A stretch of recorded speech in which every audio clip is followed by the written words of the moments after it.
In a desperate attempt to save his mayoralty, Sadiq Khan has decided once again to claim that anti-ULEZ Londoners are conspiracy theorists. Now in this video we're going to ask whether it's going to be enough to keep his job after the next election.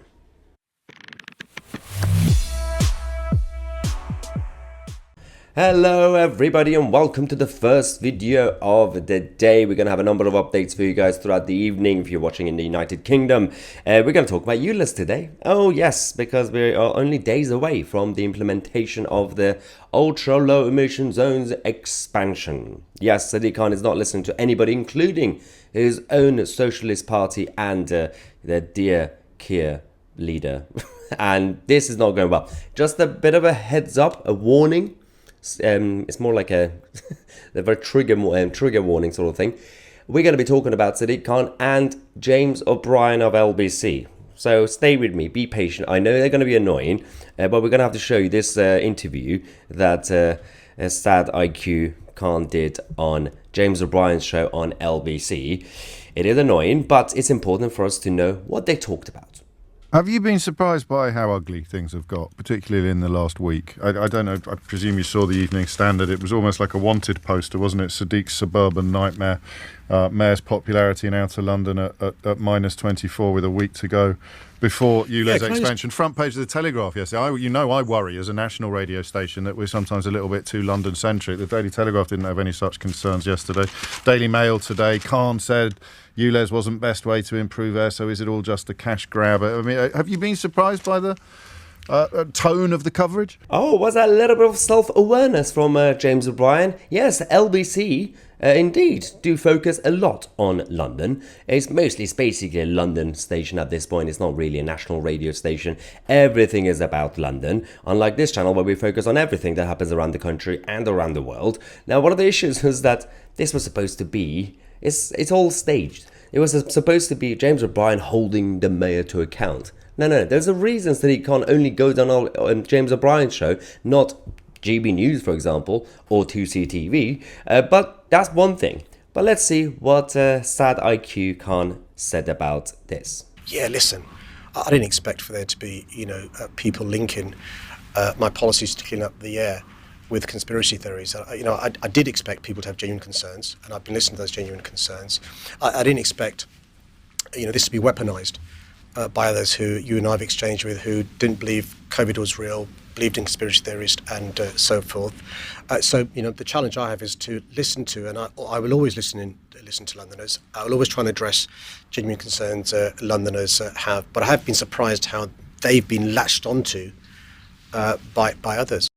Okay, Mr. Mayor, he is literally the king of gaslighting. We know that. And strawman arguments. This makes absolutely no sense because we know the tactic. It's been used since the beginning of 20th century. What you do is you crush your opposition and your opponents by initially gaslighting and name calling, but by destroying their credibility first instead of actually debating policy ideas. And they also claim to be on the sides of righteousness, and it's just the good side by saying, hey, I just want to clean up the air in London. Really? Again, I'm going to remind you, Mr. Mayor, that the toxic dust in the London Underground is absolutely chaotic and it's getting worse every day, and you're not doing anything about it. So it's not really about clean air for Sadiq Khan. It's about monitoring Londoners and taxing them to death there because everything else is going bankrupt under this mayor. So we have some reaction. We got the Reclaim Party's Lawrence Fox saying, why does this corrupt thief keep going on about listening to his subjects when he wouldn't listen to scientists who told him that the ULEZ expansion would make a subtle difference to little children's lungs he pretends to be so concerned about? He tried to buy the scientists, and when that didn't work, he calls everybody a conspiracy theorist who doesn't support his daylight robbery of Londoners. Keep removing the cameras, hashtag Blade Runners, don't become digital slaves to this divisive liar. I can't disagree with this tweet, mostly because, or can we say tweet anymore? It's called X apparently. Mostly because one of the areas that he's been focusing on is claiming that he's going with scientific evidence. But every research that came out over the last few years on ULEZ shows that it doesn't really do that much difference. In fact, the whole policy will be redundant if it's going to be a cash cow scheme. It will be easily redundant if everybody in London somehow obeys and change their cars, and he can't really make money out of it anymore.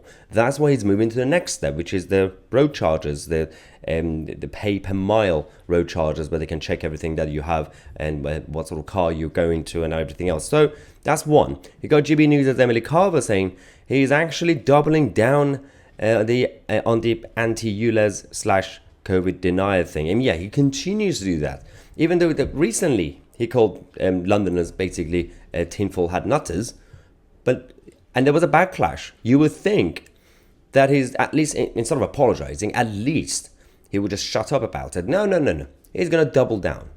It's interesting that he was a massive critic of Donald Trump when Trump was president. One of his criticisms of Trump was that Trump keeps doubling down on things and he doesn't listen to concerns. Are you kidding me with this? Oh, pot kettle Sadiq. Chris Philp MP said, pathetic and desperate slur from Khan. Khan tried to silence the scientists whose research showed his outer London ULEZ makes no difference to children's health. We also have Neil Garrett, Assembly member. Neil Garrett saying it's not a conspiracy theory that the mayor's team tried to nobble research that didn't say what he wanted. We have the emails to prove it. It's not a conspiracy theory that the mayor ignores evidence that contradicts his carefully crafted narrative. It's my lived experience. So you have to use their own language against them at times.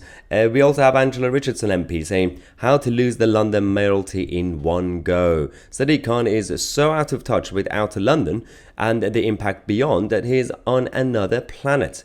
There is no conspiracy theory, and it's grasping at a new low to say so. It's just a daft policy, which is a tax grab on hard-working people. And finally, we also have the Assembly member Peter Fortune saying it's disappointing that Sadiq Khan does this. The story this week is that his office leaned on academics to repress a report that countered his assertions and questioned his ULEZ policy. What the chuff that he has to do with the COVID denial is beyond. That's actually a good point, because he has been going around saying that those who are against me want dirty air and they don't believe in global boiling. But then what's that got to do with the virus? He's just trying to link everything and everybody together. It doesn't work that way. If everybody who is against you had the same opinion on everything, that would be great, because at least there could be some unity. But no, even the anti-Sadiq Khan side, we're all divided. You got the liberals, you got the conservatives, you got the nationalists, you got this, you got that. So there's so many groups. There's absolutely no unity. But can he actually keep his job? At this point, despite what I've been saying over the last few years, especially since the second term started, I can see him losing now. Because of the approval ratings and every single survey that's coming out, every day he's getting more unpopular, and it's about time to have some sort of change in London. Maybe Howard Cox could do it. Maybe another candidate could rise up and actually defeat Sadiq Khan. At this point, it's all about getting rid of Sadiq Khan and not replacing him with another centralized globalist. Thank you so much for watching. I'm Mahyar Tousi, and we are the media.